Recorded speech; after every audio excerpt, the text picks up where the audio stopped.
Getting Oriented, Part 1, Art from Renaissance to Modern. This course will cover the history of Western visual arts from the last gasp of the Middle Ages into the 20th century. That is, from about 1250 AD to about, yesterday. Some, 700, 800 years. That's a lot of history. In Art 101, we look at the art from prehistory through the Middle Ages, from about 30,000 BCE to about 1350 CE, or 30,000 BC to about 1350 AD. We spend a lot of time talking about the history around works of art and how these events may have impacted ideas of the time, and therefore the art that was produced. Studying art in this way of looking back into our history and seeing what life was like and how the world was understood, and how we still understand it today. A work of art is a persisting event. It is something that was made at a point of time, at a point in culture, and at a point in space, which has survived into our own time, culture, and space. Through art, we can glimpse the history, values, and conceptions of the world at one point in time, culture, and space, as well as bringing that understanding into our time, culture, and space. Why does this work? A work of art is made by a person who lived, breathed, ate, slept, walked around, and talked with his or her friends and family. That person lived at a certain time and in a certain place, and he or she had an understanding of the world according to his or her upbringing and personal experience of the world. This person was often paid by other living, breathing people who wanted their ideas of the world to be communicated through monuments and objects.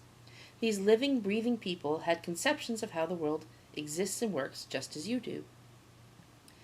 There are two major cradles of early civilization: the Near East, including Mesopotamia and Anatolia, and Egypt around the Nile. These cultures shaped the way the Western world defined and understood power, authority, and social position. It is from these cultures that our basic ideas of being human and being a member of a culture and society emerge. Because of Mesopotamia and Egypt, we connect divinity with ideas and metaphors of light and height. We reach for the sky and the sun. Kings, as touch points between the world of the divine and the world of the human, claim authority over society and the individuals within it. How we define the divine, the human, and the relationships between them determines what model kingship will take. The Mesopotamians and the Egyptians both developed the idea of the God King, the king as a divine person upon the earth. Mesopotamia also formed the idea of the steward, in which the king speaks with the deities and gains knowledge and authority from them to share with their society. Early Greek culture, Minoan and Mycenaean, recounted by the writings of Homer, was one of the first great European civilizations. It was replaced by an Indo-European tribe called the Hellas, which created the Greek civilization of archaic, classical, and Hellenistic Greece. These are the folks which build the Acropolis in Athens, the Oracle of Delphi, and other important sites sacked and copied by the Romans. The Greeks also produced one of the greatest world conquerors of all time, Alexander the Great, whose domains stretched from the Danube to the Indus. He died in 323 BC.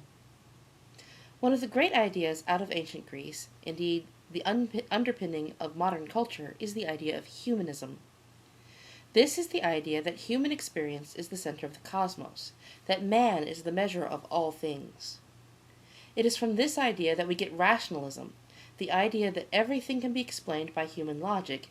If you think long enough, you can understand everything in the universe.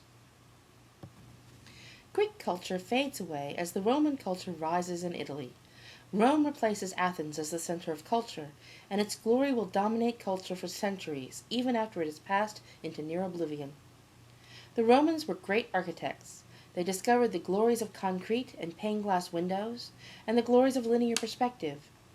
They controlled an empire that stretched from Britain to India, and created an infrastructure that lasted for 5 centuries.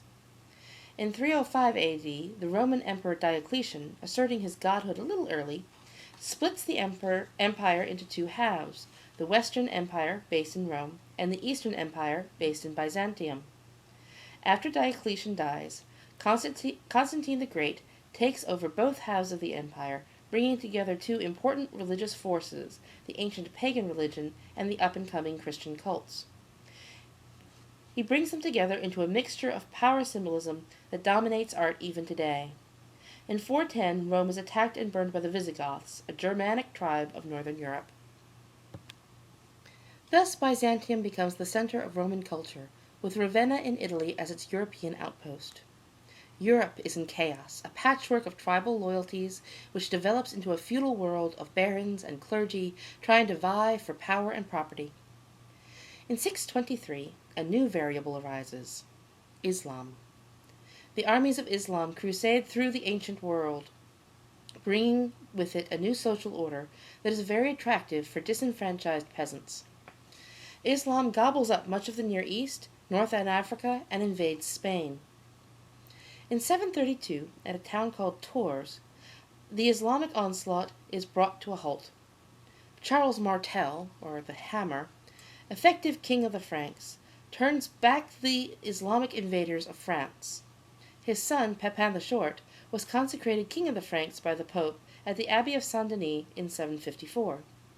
Thus the Church and the barons of France become allied, and the combined political power was capitalized upon Pepin's son, a man simply known as Charlemagne. Charlemagne takes over the rule of the Franks in 771 and is crowned Emperor of Rome by the Pope in 800. Thus, he proclaimed himself rightful heir of Constantine, revered in the Christian world as the first Christian Roman emperor, who ended the persecution of the Christians in the empire. This is, however, not entirely true. Theodosius, who followed Constantine, was the first emperor to proclaim Christianity the official religion of Rome. This did not lay well with the emperors of Byzantium, by the way. To try to resolve the breach, Charlemagne marries a Byzantine princess. The important thing is that Charlemagne unites Europe and undertakes a major program of construction, art, and academic patronage intended to revive classic Roman culture with a Germanic twist. Remember, these folks see themselves as part of the Roman world. Hence, we have the Romanesque, an interpretation of Roman art some 400 years after the fact. I promise this is important.